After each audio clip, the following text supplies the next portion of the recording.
The Thai Takeover experience was amazing. First, I learned what umami was, which is really good to know because I've always known that I love that flavor profile, but I wasn't sure why or what it was. And then how to cut an onion properly without cutting my fingers. I'm gonna go this way. Oh, that's so smart.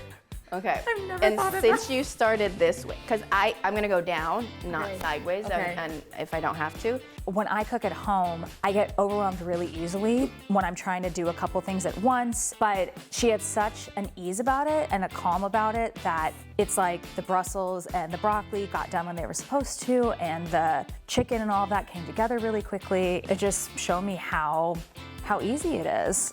Do you want to chop anything? Sure. I mean, I'm just scared I'm not gonna do it the right way. There is no right or wrong way. I feel like that's a lie. No. If you have the opportunity, invite her into your home because it's so fun and it's like really educational and just a blast. I will be cooking Thai food as often as possible because I'm not scared of it anymore.